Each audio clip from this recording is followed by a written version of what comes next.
Hello friends, article में हम लोग लगभग पूरी तरह से समाप्त कर चुके हैं। जो बचा हुआ उसका देख लेते हैं कुछ। Some more nouns with and without the के बारे में देखेंगे, ठीक है। अभी तक जितने भी देखे थे वो विद द था, अब हम लोग देखेंगे विदाउट द, या कहाँ पर द लग सकता है, ठीक है। चलो, पहला रूल है, लिख लोगे। Church, hospital, school, college, university, hospital, prison, bed, court, market, ठीक है। ये कैसे वर्ड है? ये ऐसे वर्ड है जिसके साथ दो आता भी है, दो नहीं भी आता है, ठीक है। तो कंफ्यूजन है तो फिर हम लगाएंगे कैसे कि दो आके कहाँ लगाएंगे, कहाँ नहीं लगाएंगे, ठीक है। तो इसमें दिया गया, ध्यान से सुनेंगे, इनके पहले आर्टिकल का प्रयोग नहीं होता है जब इनका उल्लेख मौलिक अर्थ में होता हो। जैसे अगर हम स्कूल, कॉलेज, यूनिवर्सिटी पढ़ने या पढ़ाने के लिए जाते हैं तो उसके पहले किसी भी प्रकार का द का प्रयोग नहीं होगा, ठीक है। परंतु जब इनका प्रयोग किसी और उद्देश्य से जाते हैं, जैसे मिलने के लिए गए, ठीक है, टीचर से मिलने गए, शिक्षक से मिलने गए, छात्र से मिलने गए, तो वहाँ किसी और के अर्थ में इसके साथ में द का प्रयोग होता है, ठीक है। जैसे यदि हम कहें we go to school, we go to school, ठीक है, या कॉलेज, चर्च, कुछ भी लिख लो, ठीक ना। we go to school, college, church, ठीक ना। इसका मतलब है कि इसके पहले यदि द नहीं लगा है तो इसका मतलब है इसका मौलिक उद्देश्य के लिए हम यहाँ जा रहे हैं। वी गो टू स्कूल किस लिए? पढ़ने के लिए। वी गो टू कॉलेज किस लिए? पढ़ने के लिए। वी गो टू चर्च किस लिए? प्रे करने के लिए, प्रार्थना करने के लिए, ठीक ना। लेकिन यही सेंटेंस जब ये हो जाए, we go to hospital, we go to the hospital, ठीक है, the hospital to visit a sick, to visit a sick friend, ठीक है। चलिए अब देखिए दोनों में यहाँ पर ऊपर में द का प्रयोग नहीं हुआ, क्यों? क्योंकि उसके हम मौलिक उद्देश्य के लिए जा रहे हैं, ठीक है। अब चर्च में जा रहे हैं तो वहाँ तो सिनेमा नहीं चलेगा, वहाँ क्या होगा? पढ़ाई होगा, ठीक है। कॉलेज में जा रहे हैं तो वहाँ पढ़ाई होगा, चर्च में जा रहे हैं तो वहाँ पर प्रार्थना ही होगा। तो जब उसका मौलिक उद्देश्य हो रहा हो तभी इसके साथ द नहीं लगेगा, ठीक ना। लेकिन जब कह रहा हो नहीं, हम वहाँ किसी और उद्देश्य से जा रहे हैं, ठीक ना, उसके मौलिक उद्देश्य के लिए नहीं जा रहे हैं। जैसे we to go to hospital, hospital तो जा रहे हैं लेकिन इलाज करने कराने के लिए नहीं जा रहे हैं खुद का। To visit a sick friend, हम अपने एक सिक फ्रेंड जो बीमार दोस्त है उससे मिलने जा रहे हैं, ठीक ना। तो यहाँ पर हम एडमिट होने नहीं जा रहे हैं हॉस्पिटल में, बल्कि हमारा दोस्त जो एडमिट है उससे हम मिलने जा रहे हैं, ठीक है। तो यहाँ पर इसका अर्थ क्या हुआ? बदल गया। अर्थ क्या हुआ? सेंस बदल गया, यानी कि इसका जो मूल रूप है इन सभी का वो यहाँ पर नहीं है, ठीक ना। वैसे ही यदि रहे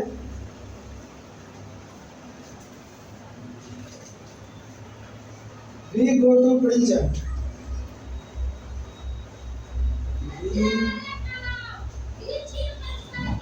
we go to prison, ठीक है। इसको ध्यान से समझेंगे, we go to prison, ठीक है। और यही पर यदि लिख दिया जाए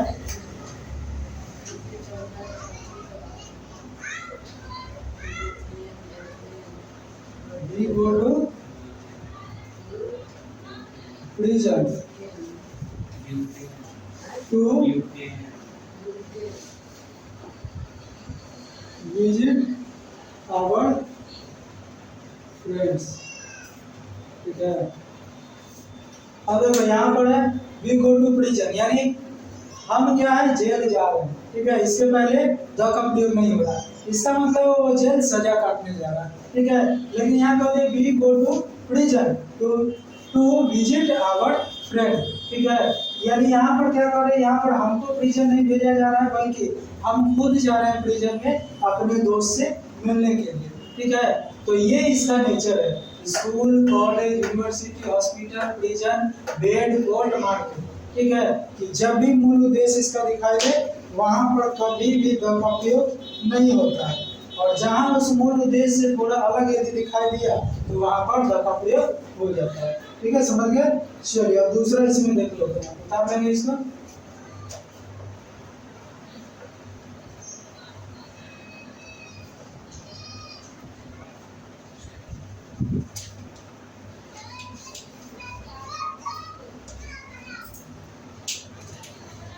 सेकेंड, फर्स्ट देख लिए कौन कौन है जिसके साथ दोनों होता है, द लगता भी है नहीं भी लगता। दूसरा भी देख लेते हैं, कुछ और भी होता है जिसके साथ ये होता है। कौन कौन है वो? फादर, ठीक है, मदर, फादर, मदर, अंकल, ठीक है, uncle, aunt, aunt, brother, brother, ठीक है, सिस्टर, या इसमें कह दे अदर रिलेटिव, ठीक है, या रिलेटिव भी लिख सकते हैं, ठीक है, रिलेटिव्स, ठीक है। तो इन सारे वर्ड के पहले भी यही होता है, द लगता भी है और नहीं भी लगता है। तो देखेंगे कहाँ लगता है कहाँ नहीं लगता है, ठीक है। तो इसमें है अपने रिलेटिव, ठीक है, इसमें शॉर्ट में बस इतना लिख देंगे, इसमें बहुत लंबा रूल लिखा गया है, हम शॉर्ट में लिख देते हैं। अपने रिलेटिव, जहाँ पर अपने रिलेटिव आ जाए वहाँ पर द का प्रयोग नहीं होता है, ठीक है।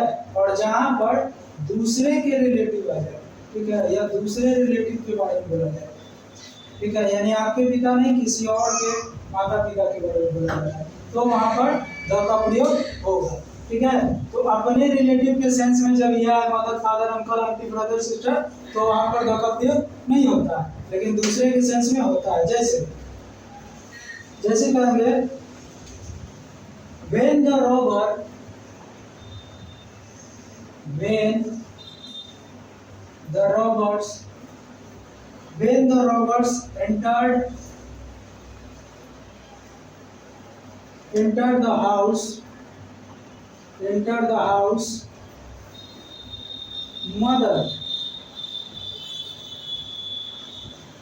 mother was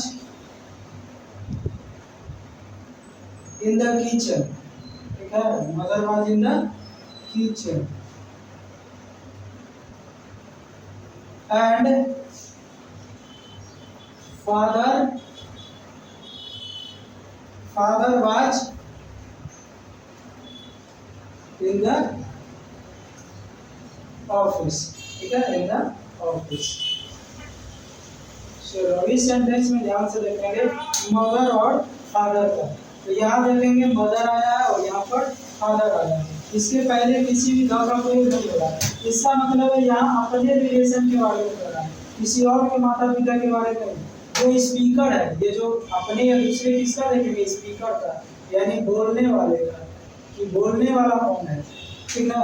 तो यदि हम बोल रहे हैं कि when the robber entered the house, mother was in the kitchen and father was in the office। एक तरह से मान लेते हैं ऐसा कांड हो गया तो पुलिस आती है, इन्वेस्टिगेट करती है, तो हम इस प्रकार का स्टेटमेंट पुलिस को देंगे, क्या? when the robber entered the house, mother was in the kitchen, यानी हमारी माँ कहाँ थी? किचन में, और फादर कहाँ थे? ऑफिस में। यानी यहाँ स्पीकर अपने माता और पिता के बारे में बोल रहा है, ठीक है। अब यहीं पर देख लेते हैं, इसी में यदि रहे, ऊपर लिखते हैं, ऊपर उतार लिए होंगे, ऊपर में देख लीजिए। इसी में यदि कहे when the child was kidnapped, when the child was kidnapped, kidnapped,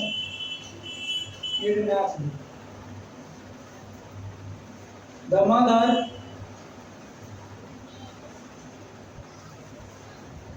mother was sleeping, the mother was sleeping,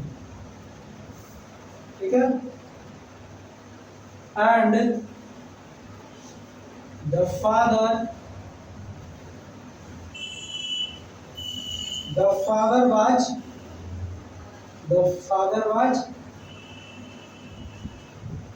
watching the television, ठीक है, वॉचिंग द टेलीविजन, वो तो होता नहीं इंसान, ठीक ना। अब देख लेते हैं, तो यहाँ पर देख रहे हैं कि द हर जगह मदर के पहले भी द है और फादर के पहले भी द है, ठीक है। यानी when the child was kidnapped the mother was sleeping and the father was watching. यानी अब ये स्टेटमेंट हम नहीं दे रहे, ये स्टेटमेंट हमने दिया, ठीक है, पुलिस को, और ये स्टेटमेंट एक प्रकार से पुलिस देगी मीडिया को, ठीक है। तो यहाँ पर जो पुलिस वो जिस मदर फादर के बात कर रहे हैं वो हमारे मदर फादर की बात कर रहे हैं कि अपनी, ठीक है। तो दूसरे रिलेटिव के संबंध में हम द का प्रयोग करते हैं, ठीक है। When the child was kidnapped the mother was sleeping and the father was watching the television. मां सो रही थी और पिता क्या कर रहा था, टेलीविजन देख रहा था, ठीक है। चलो आगे देख लेते हैं, तीसरा जाते हैं इसको।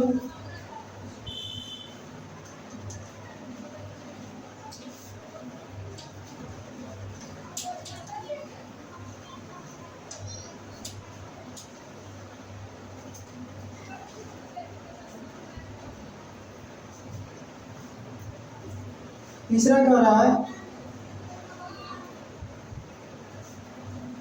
किस किस के पहले द लगेगा और द नहीं लगेगा, ठीक है। तीसरा रूल है कि चार्ट के द्वारा देखते हैं, जैसे चार्ट में ए चार्ट देखते हैं, ए चार्ट में कह रहा है ऋतु के नाम, ठीक है, जितना भी ऋतु के नाम है, ठीक है, ऋतु के नाम के पहले क्या होगा, द का प्रयोग नहीं होगा, ठीक है। जैसे स्प्रिंग हो गया, क्या लिखेंगे, स्प्रिंग सीजन, तो समर सीजन तो लिखेंगे तो इन spring, in summer, in winter, in autumn, ठीक है, दोनों लिख लीजिए। यहाँ पर एक तरह से इधर होगा जो द का प्रयोग नहीं होगा और एक चार्ट बना लीजिए जिसमें इधर द का प्रयोग होगा, ठीक है। तो इसमें देख लेते हैं ऋतु के नाम के पहले किस किस के पहले हो सकता है, यदि आर्टिकल आ जाए, ठीक है, यदि आर्टिकल आ जाए तो क्या लिखेंगे, इन स्प्रिंग, इन समर, ठीक है, इन स्प्रिंग, इन समर, ठीक है, या इन विंटर, इन विंटर, यानी यहाँ पर नहीं लगेगा द का प्रयोग, ठीक है, इन ऑटम, ठीक है, इन ऑटम, ठीक ना। अब यहीं पर आ जाए in the spring season, in the spring season, ठीक है, सीजन, ठीक है। जब सीजन वर्ड आ जाए तो उन्हीं ऋतुओं के नाम के पहले द लगता है। जब तक सीजन नहीं दिख रहा था कहीं लिखा हुआ तो उसके पहले द का प्रयोग नहीं कर रहे थे। जहाँ पर आ गया सीजन, जैसे स्प्रिंग सीजन तो लिखेंगे इन द स्प्रिंग सीजन, ठीक है। केवल स्प्रिंग लिखना था तो in the spring, in spring, in summer, in winter, in autumn. लेकिन स्प्रिंग आ गया तो इन सीजन आ गया तो in the spring season, in the winter season, ठीक है, इन द विंटर सीजन, ठीक है। क्यों, क्योंकि यहाँ पर सीजन कॉमन हो गया और स्प्रिंग यहाँ पर स्पेसिफिक हो गया कि कौन सा सीजन, ठीक ना। तो इस स्पेसिफिक रीजन के कारण यहाँ पर द का प्रयोग हो गया। बी में देखेंगे, पहला तो ऋतु देख लिया, दूसरा में यदि रहा यूनिवर्सिटी रहा, ठीक है, यूनिवर्सिटी, यूनिवर्सिटीज के नाम है, ठीक है, कोई भी यूनिवर्सिटीज के नाम है। जैसे हो गया दिल्ली यूनिवर्सिटी, ठीक है, दिल्ली यूनिवर्सिटी, दिल्ली यूनिवर्सिटी, ठीक है, पटना यूनिवर्सिटी, ठीक है, Delhi university, Patna university, Mithila university, ठीक है, मिथिला यूनिवर्सिटी। इस तरह का जितने भी यूनिवर्सिटी आप डायरेक्ट लिखेंगे बीच में बिना द के साथ, लेकिन उस तरफ देखेंगे द के साथ। जैसे अब इसी को उल्टा घुमा के एक प्रकार से लिखा गया, ठीक है, क्या लिखा गया, द यूनिवर्सिटी, द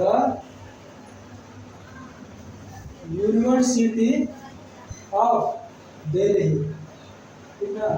ध्यान से देखेंगे इन वाक्यों में दोनों तरफ एक ही बात बोला गया है, दिल्ली यूनिवर्सिटी और यहाँ भी दिल्ली यूनिवर्सिटी है, लेकिन वहाँ पर उसको उसी बात को घुमा कर बोला गया, द यूनिवर्सिटी ऑफ दिल्ली, ठीक है, यानी स्पेसिफिक दिल्ली के यूनिवर्सिटी की बात कर रहा है, द यूनिवर्सिटी ऑफ पटना, ठीक है, द यूनिवर्सिटी ऑफ पटना, ठीक है।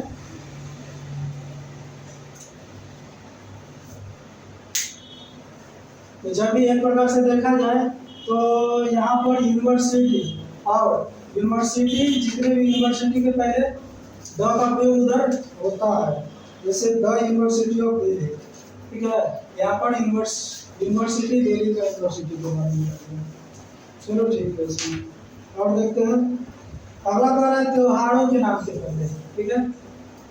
तो एक प्रकार से हम यहाँ पर याद रखने के लिए क्या कर सकते हैं कि ऑफ, जब सेंटेंस में आपको ऑफ के साथ यदि बनाया जाता है सेंटेंस, तो वहाँ पर दो लग सकता है, और यदि बिना यानी कि प्रीपोजिशन के साथ यदि लगाया जाए तो द का प्रयोग नहीं होता है, ठीक है।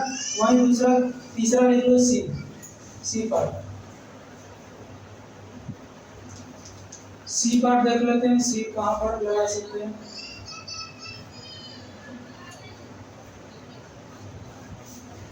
सी में कहा त्योहारों एवं छुट्टियों के नाम पे पहले, ठीक है, त्योहार हो गया, ठीक है, त्योहार या छुट्टियां, ठीक है,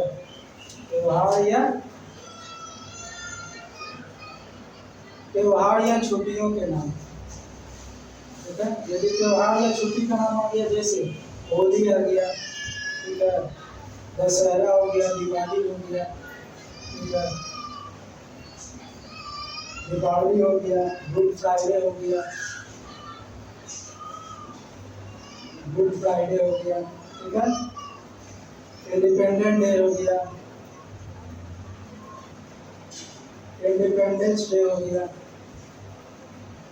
ठीक है। तो इसके पहले द का प्रयोग नहीं होगा, लेकिन यहाँ पर यदि इसी को घुमा दिया जाए, इसमें हॉलीडे ऐड कर दिया जाए, तो क्या आ जाएगा, द दीपावली हॉलीडे, ठीक है। जैसे सीजन में हम लोग क्या किए थे, सीजन ऐड कर दिए थे तो द लग गया था, उसी प्रकार हॉलीडे में हॉलीडे ही ऐड कर दिए तो भी क्या हो गया, द लग गया, द क्रिसमस, ठीक है, द क्रिसमस हॉलीडे, ठीक है। तो हॉलीडे जब बिना हॉलीडे के साथ लिखा हुआ नाम आता है तो डायरेक्ट लिखते हैं Holi, Diwali, good Friday, independence day, लेकिन वहीं पर यदि सेंटेंस में हॉलीडे आ जाता है तो वहाँ पर द का प्रयोग होगा, है ना।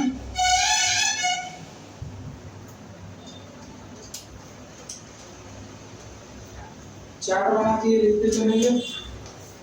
सी चार्ट में लिख लेते हैं त्योहार और छुट्टियां। डी देख लेते हैं, डी में कह रहा है डेट लिखने, ठीक है, डेट या दिनांक लिखने में, डेट लिखने में, जैसे हम कोई डेट लिखते हैं, जैसे मार्च, तो क्या लिखेंगे, मार्च 10, ठीक है, यानी 10 मार्च।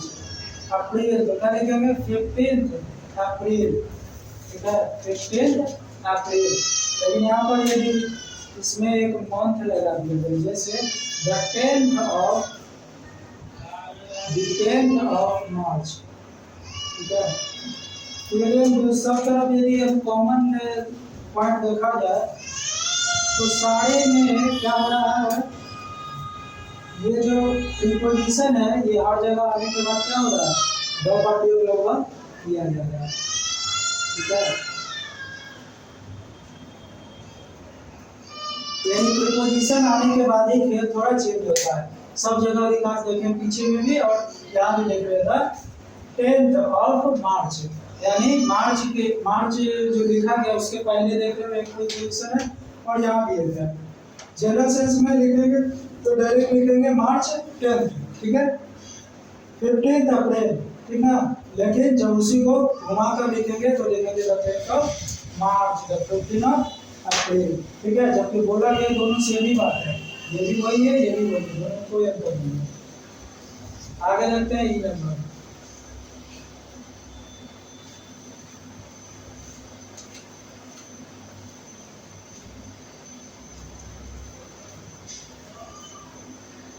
3 नंबर में कह रहा है यातायात के साधन, ठीक है,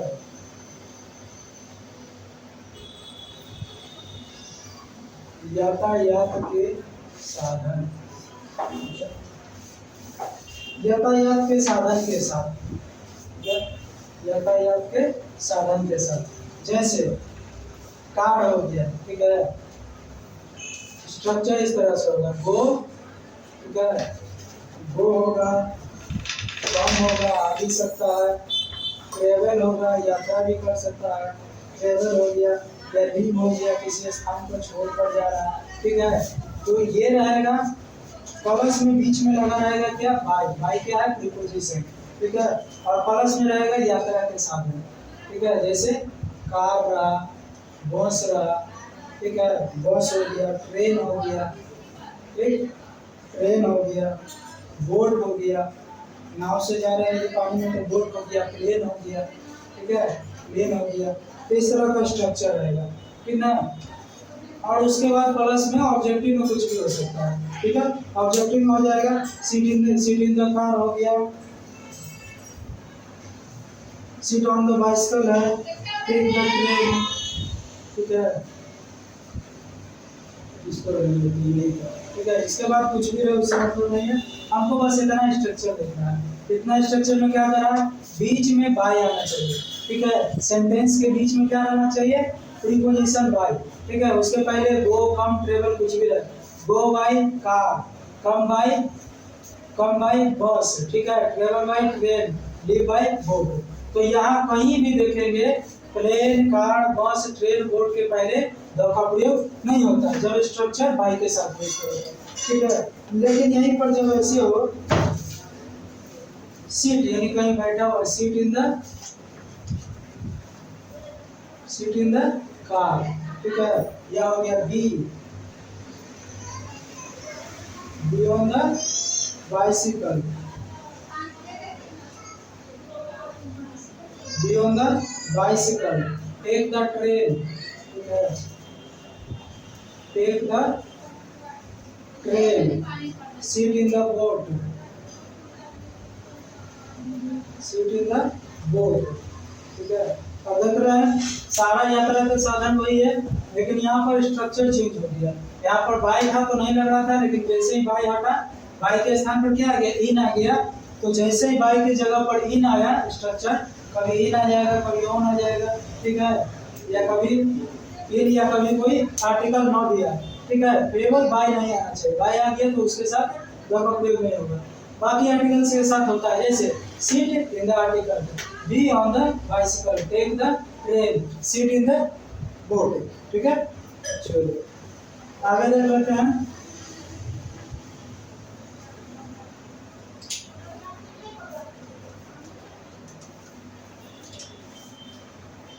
नेक्स्ट में आपका था भोजन के नाम के पहले, ठीक है,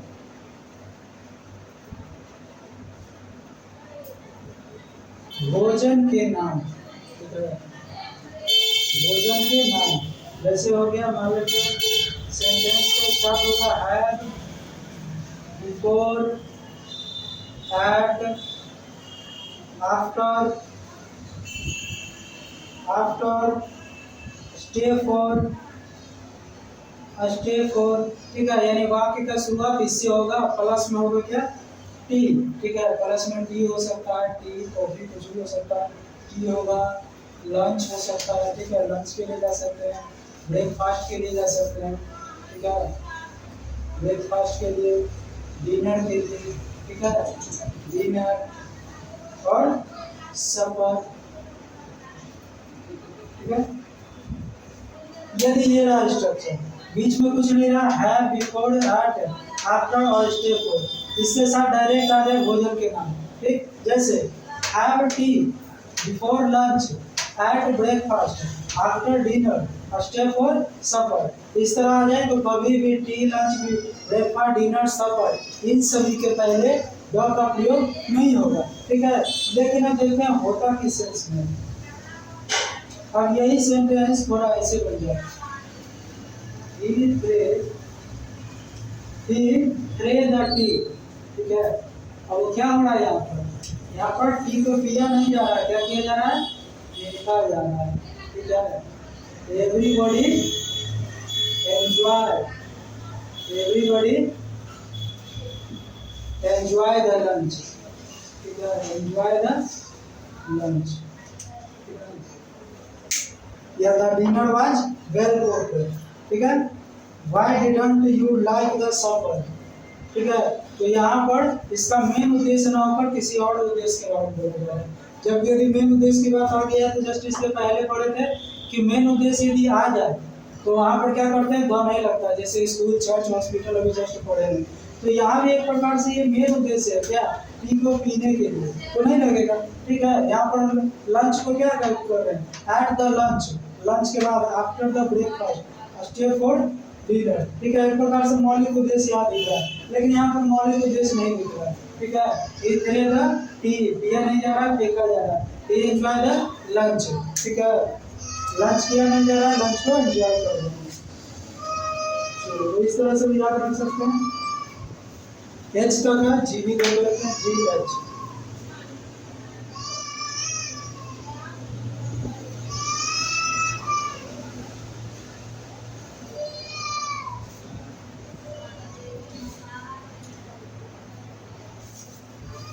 जी नंबर क्या कहता है, दिन रात का समय। ठीक है, दिन रात का समय।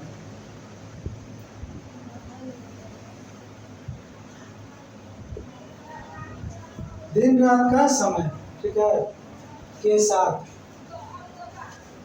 खासकर दिन रात का समय तो होना चाहिए, लेकिन खासकर क्या है, खासकर एट, बाय, ठीक है, आफ्टर,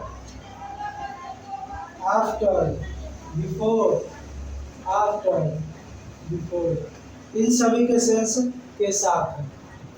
ठीक है, लंच तो हो लेकिन साथ में प्रीपोजिशन बहुत सारे के साथ होगा, जैसे एट डे,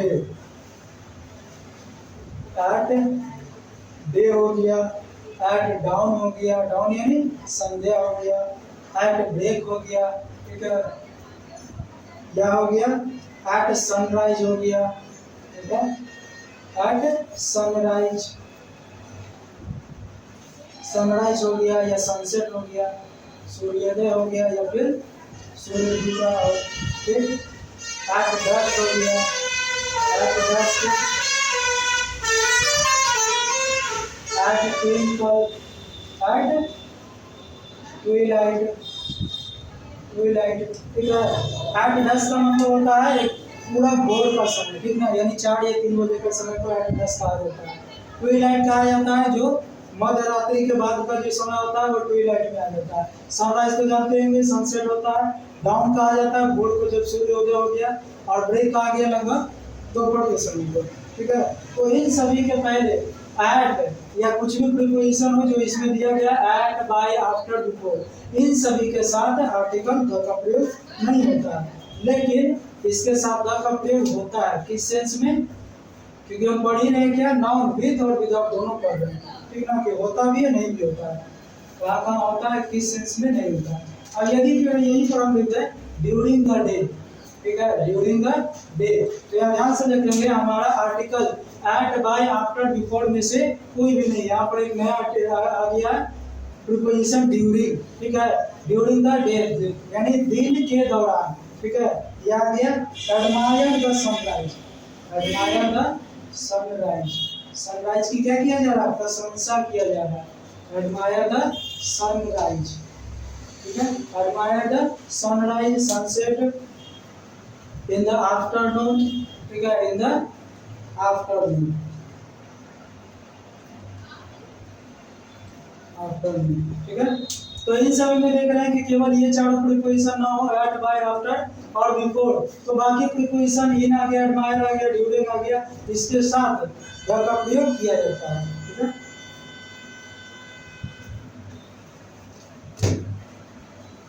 चलिए ये हमारा हो गया समाप्त। अब नेक्स्ट में हम लोग देखेंगे ओमिशन ऑफ आर्टिकल। ठीक है, यानी आर्टिकल का हम लोगों ने लगभग सारे रूल पढ़ लिए, ये द का भी हो गया कहानी समाप्त। अब नेक्स्ट में हम देखेंगे ओमिशन ऑफ आर्टिकल, यानी परहेज। ओमिशन का मतलब होता है परहेज। अभी तक तो हम लोग यूज करते आ रहे हैं कि आर्टिकल का प्रयोग कहाँ कहाँ कर सकते हैं, ठीक ना। लेकिन अब जो है कुछ नियम, ज़्यादा रूल नहीं है, कुछ नियम है, 10-15 नियम है केवल, कि कहाँ पर आर्टिकल का प्रयोग हम नहीं कर सकते, ठीक है। तो चलिए आज के लिए केवल इतना ही रखते हैं, नेक्स्ट में हम देखेंगे कहाँ कहाँ आर्टिकल का प्रयोग नहीं करते हैं। अच्छे से नोट्स बनाते रहेंगे। सर एच तक